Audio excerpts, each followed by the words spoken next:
જય શ્રી કૃષ્ણ. કંદરવાળાની દુકાન જેવો એકદમ સોફ્ટ અને દાણેદાર એવો મોહનથાળ બનાવશું અને બધી જ ટીપ સાથે આજે મોહનથાળ બનાવશું. તો 700 ગ્રામ વજનમાં મેં ચણાનો લોટ લીધો છે અને 700 ગ્રામ ઘી લીધું છે.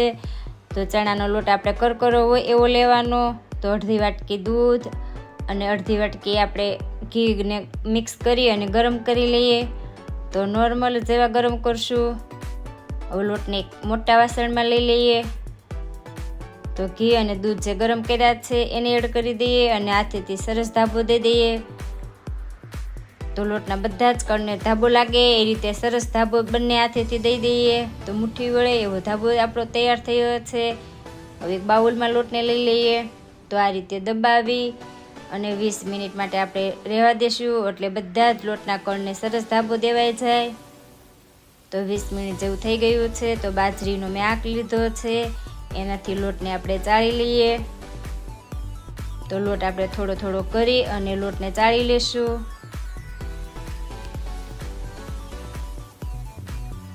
હવે જે આ ઉપરનો લોટ વધ્યો છે એને મિક્સર જારમાં લઈ લઈએ. તો મિક્સર જારમાં ક્રશ કરવાથી એકદમ સરસ ક્રશ થઈ જશે. એમને પણ ચાળી લઈએ.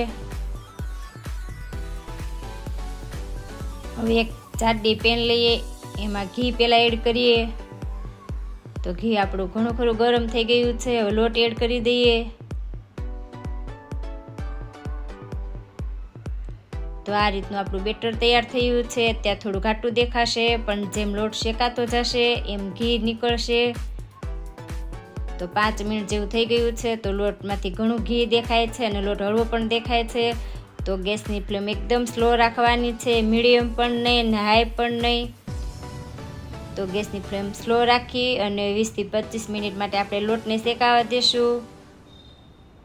તો 20 મિનિટ જેવું થઈ ગયું છે. તો લોટ આપણો સરસ શેકાઈ ગયો છે અને બ્રાઉન કલરની કણી પણ દેખાય છે.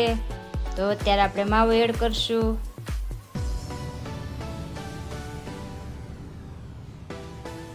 તો આ માવાને 2 મિનિટ માટે આપણે શેકી લઈએ. માવાથી મોહનથાળ એકદમ પોચો બનશે અને સ્વાદમાં પણ ખૂબ જ સરસ લાગશે. તો તમે જોઈ શકો છો કે સરસ કણી દેખાય છે. હવે ગેસની ફ્લેમ બંધ કરી દઈએ અને પેનને નીચે ઉતારી લઈએ. હવે આપણે ખાંડની ચાસણી લઈ લઈએ અને વચ્ચે વચ્ચે આપણે લોટને હલાવતા જઈએ, એટલે લોટ આપણો નીચે ચીપકે નહીં. તો ખાંડ મેં 600 ગ્રામ લીધી છે, એ પ્રમાણે પાણી લીધું છે, ખાંડ ડૂબે એટલું. તો ચાસણી આપણે જોઈ લઈએ. તો હજી બરાબર તાર બન્યો નથી, તો આપણે એક તારની ચાસણી થવા દેશું. તો આ રીતનો સરસ ઘાટો થાર થાય ત્યાં સુધી ચાસણીને થવા દેવાની. તો ગેસની ફ્લેમ બંધ કરી અને ચાસણીને 1 મિનિટ માટે ઠંડી થવા દેવાની, પછી એડ કરવાની છે. તો થોડો મેં તજ પાવડર અને એલચી પાવડર લીધો છે. તો બરાબર મિક્સ કરી લઈએ. જો તમારું અત્યારે આ બેટર કડક થઈ જાય તો થોડુંક આની અંદર પાણી ઉમેરી અને બેટરને ઢીલું કરી લેવાનું. પાણી ઉમેરેલું બેટર હશે તો પણ મોહનથાળ એકદમ સરસ જામી જશે. તો હવે કુલ આપણે 2 કલાક માટે આ મોહનથાળને સેટ થવા દેશું.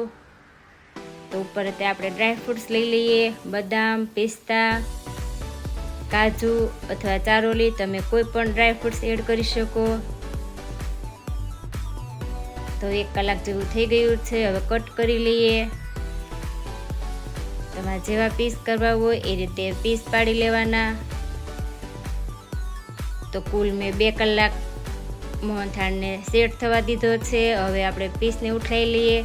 તો એકદમ પરફેક્ટ એવો આપણો મોહનથાળ બનીને તૈયાર થયો છે. તો એકદમ સરસ બન્યો છે, પોચો પણ બન્યો છે અને દાણેદાર પણ બન્યો છે. તે આ રીતે એકવાર જરૂર ટ્રાય કરજો.